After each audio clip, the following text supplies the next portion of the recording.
So at this point, you should hopefully have a very good overview of Java sequential streams. What are aggregate operations? What are intermediate operations? What are terminal operations? What's a splitterator? What's a collector? How do you make streams with factory methods? What's internal iteration versus external iteration? How does a stream compare and contrast with a Java 8 stream, compare and contrast with other types of streams, other types of class libraries, and so on? So we're finally ready to really jump into parallel streams.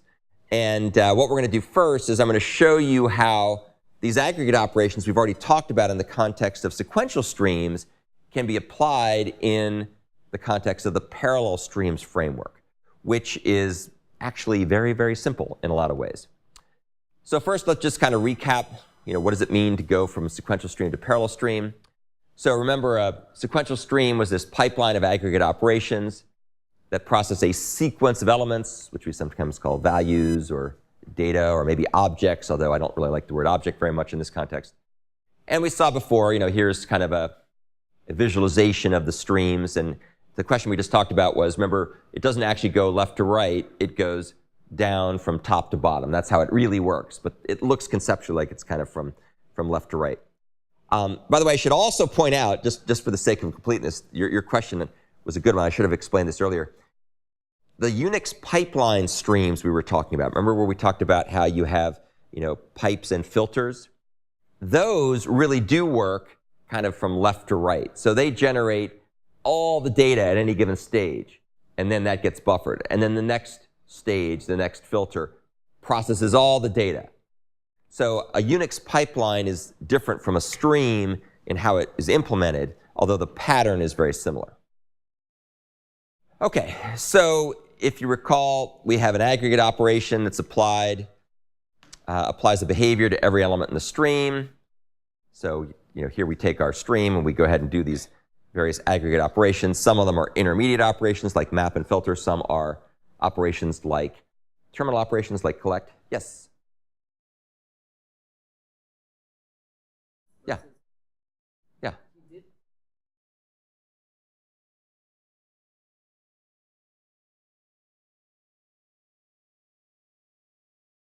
Oh, great question. So the question is, what's the reason why Java 8 streams don't do the way that Unix streams in the pipeline work, or Unix pipeline streams work? Unix pipeline, command line implementations of the pipes and filters pattern, right, which does it all sort of from left to right, buffers it all, then does everything else. So one reason would be the excessive amount of intermediate storage.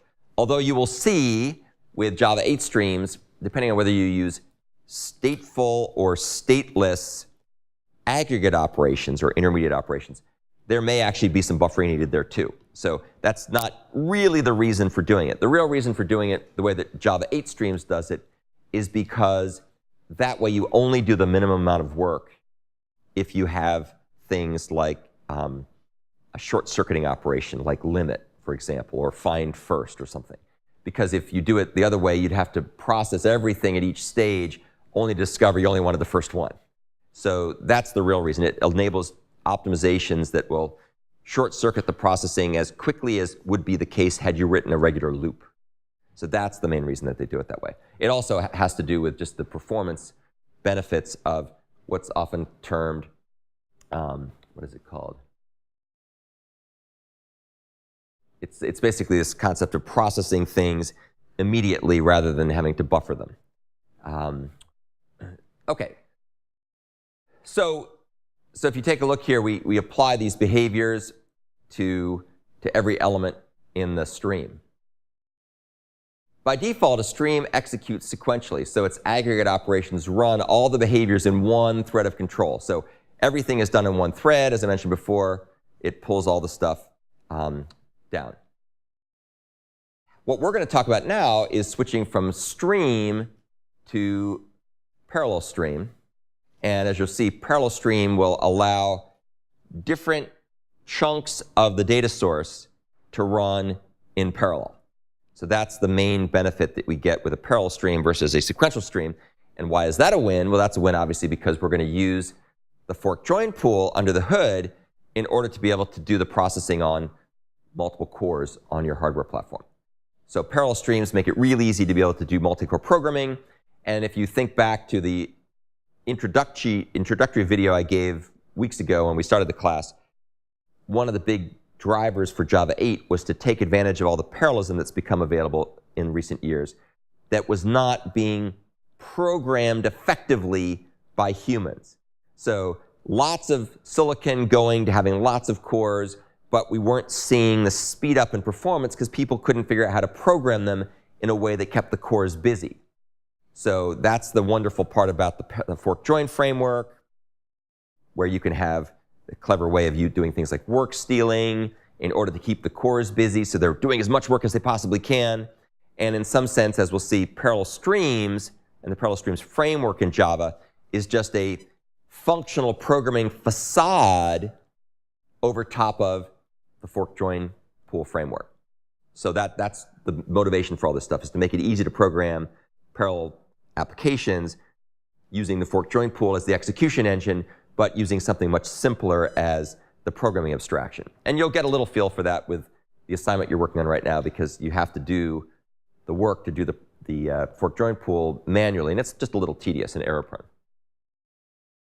The threads that are in the fork join pool will process different chunks of data in parallel, and they will do it non-deterministically. And all that just means is just a fancy way of saying that you as a programmer of streams don't know and don't care how the streams framework is actually mapping those chunks onto the cores. You have little to no control over that, which means that there can be all kinds of cool optimizations done by the people who wrote the fork join framework, people who wrote the virtual machine, people who wrote the operating system kernel, people who wrote the hardware. They can all optimize and optimize and optimize, and you get the benefits of that without having to worry about how it works under the hood. So it's about using abstraction to improve performance, which sometimes works, sometimes doesn't.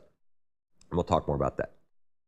The intermediate operations will iterate over and process these chunks in parallel. And what that means is that within a given chunk, the data is processed sequentially per data item, but between the chunks, different cores are running at the same time. That's what that really means. And the terminal operation then combines everything together into a single so-called reduced result, and that'll be what comes back as the result of the stream, of the parallel stream. And the magic of all this, of course, if you really want to do it right, and fortunately we'll get a lot of experience in this class doing it right, is to make sure that the behaviors that are passed into the intermediate operations are stateless. So we'll pass in stateless lambdas, we'll pass in stateless method references, and so on.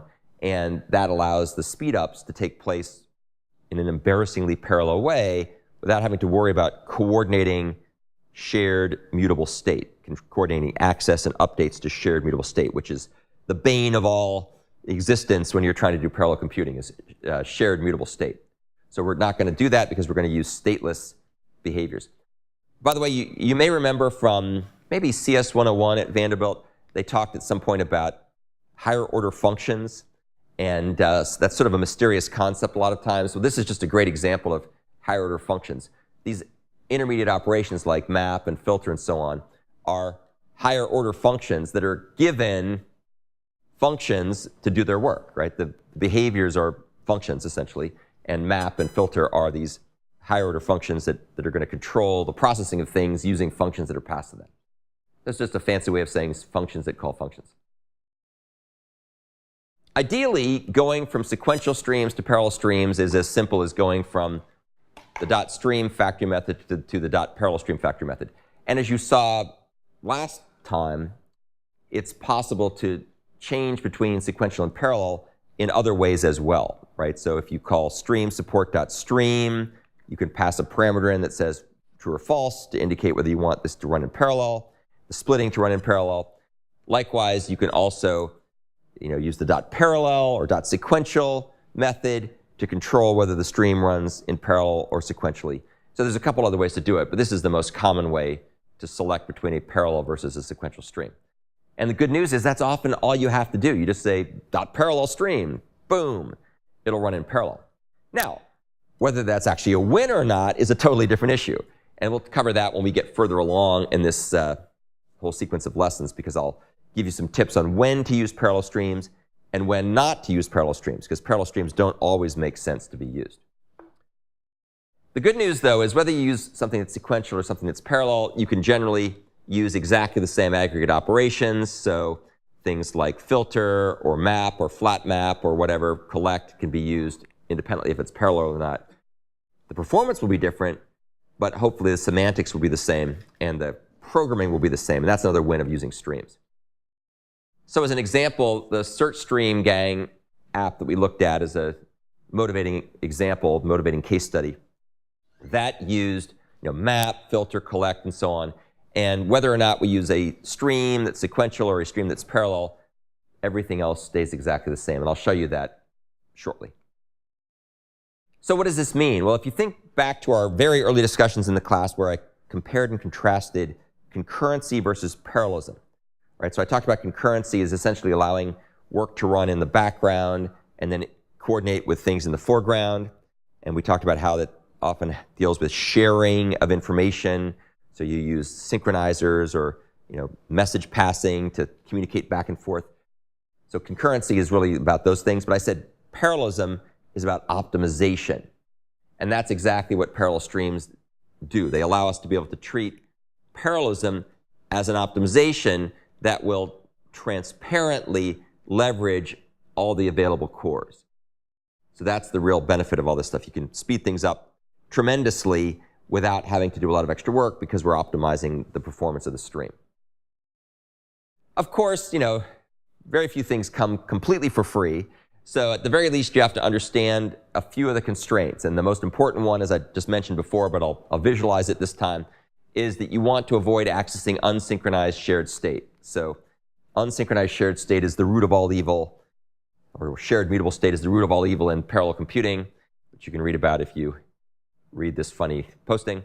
And the danger, of course, is race conditions. So you want to make sure you don't have situations where multiple threads running in a parallel stream are accessing common data structures that are not protected by synchronizers and corrupting the state of your program in weird and inevitably erroneous ways. Okay, so that's an overview of kind of parallel streams at a 50,000 foot level.